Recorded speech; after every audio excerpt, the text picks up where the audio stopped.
Kentucky? How about them polls? I don't know about you, but it sounds like Kentucky is ready for a new governor. Mackenzie and I stand before you this evening, humbled. Humbled by your support, humbled by your trust, and humbled by the outcome.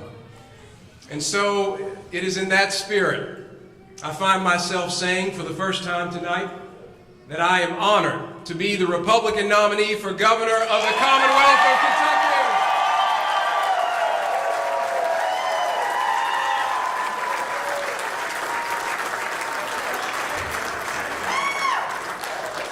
And there will be more people to thank at the end.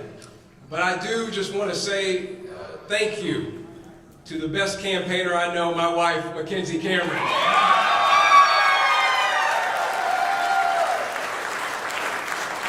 Babe, you are my best friend, you are my rock, you are my inspiration, and you are a Proverbs 31 woman, and I am blessed by you.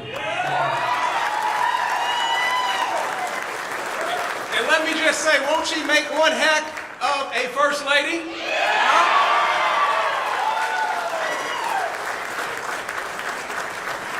And thank you to all of you that are in this room tonight, and to those of you that are watching at home that made this win a reality. And of course, a big thank you to President Donald J. Trump for his support and his endorsement of this campaign. Let me just say, the Trump culture of winning is alive and well in Kentucky.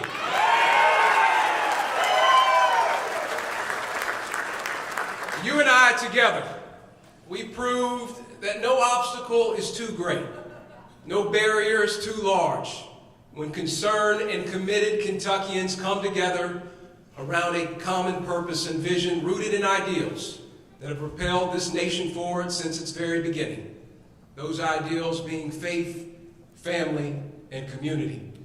Our Commonwealth and this country were built on these ideals, and all I have tried to do in this primary is be a voice for those principles.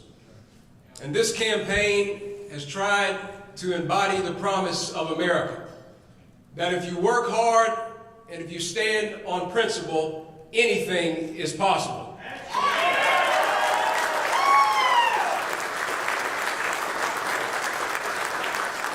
And tonight we proved that.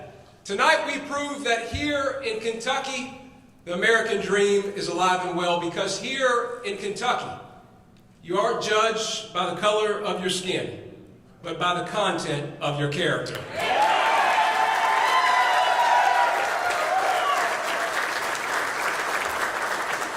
So to anyone who looks like me, know that you can achieve anything. Know that in this country and in Kentucky, all that matters are your values.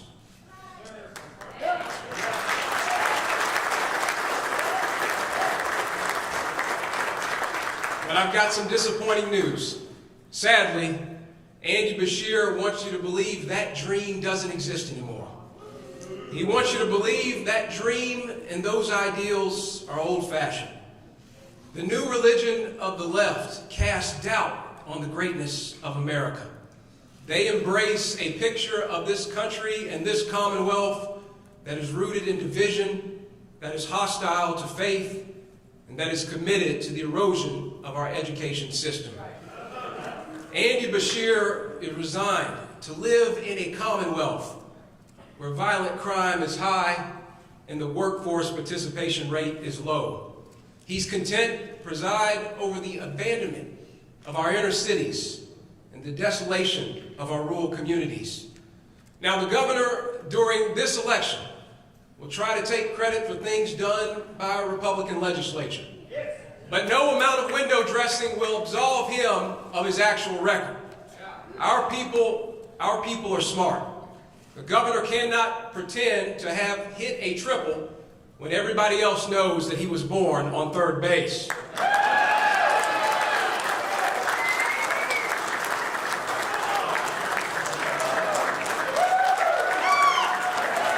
Play ball. Play ball.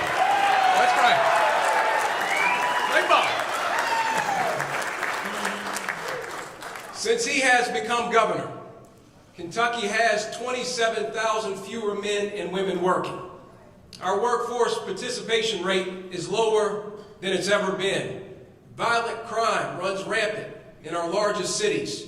Fentanyl is ravaging our communities. The left is trying to hijack women's sports. And our schools are on the verge of becoming breeding grounds for liberal and progressive ideas.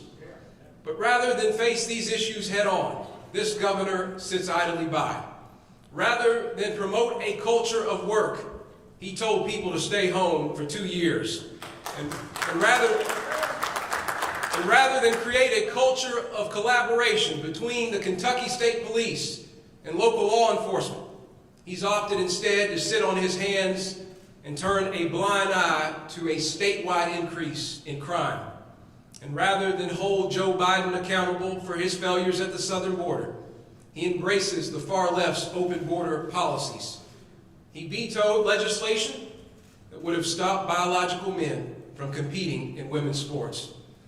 And rather than speak out in support of parents and grandparents who have been called domestic terrorists by the Department of Justice simply because they care about what their children are learning in school, he said absolutely nothing.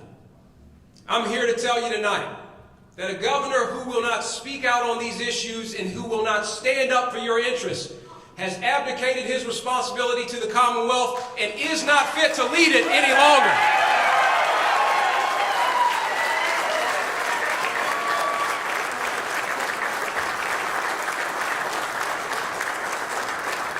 And new leadership is needed now more than ever. Look at what Andy Beshear has done to our education system. Now, when he became governor, he appointed a new Board of Education. And that Board of Education hired a new education commissioner for the state by the name of Jason Glass.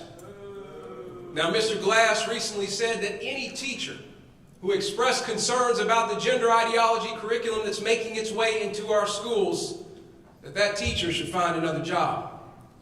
Andy Beshear's education commissioner told hard-working teachers, and I know there are a lot of them, my wife Mackenzie taught for about 7 years in the Oldham County school system. We love our teachers here in Kentucky, and the Republican Party loves our teachers here in Kentucky.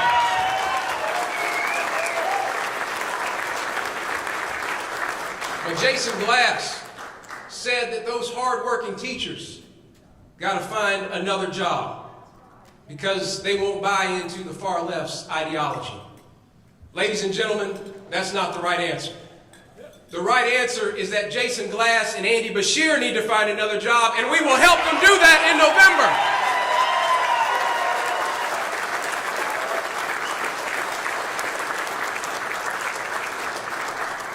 But that is why this race is so important. And it's why it's so important that we as Republicans come together. And several of my fellow travelers on this race for governor have called me to congratulate us on our victory. And they ran spirited campaigns because, like you and me, they care deeply about the future of the Commonwealth. And they know to get Kentucky back on track, we have one mission. And that one mission is to retire Andy Beshear from the governor's office. And together we can do that. Together we can make that happen. Together we can have a better and brighter version of Kentucky.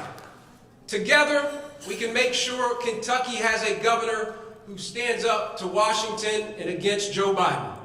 Together we can empower our teachers and prioritize parents' involvement in the educational opportunities of our kids. Together we can keep our streets safe from crime and drugs. Together we can make sure our small businesses and our churches are never shut down again.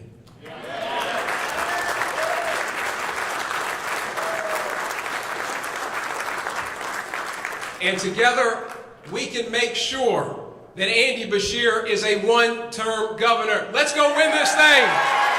God bless you. God bless our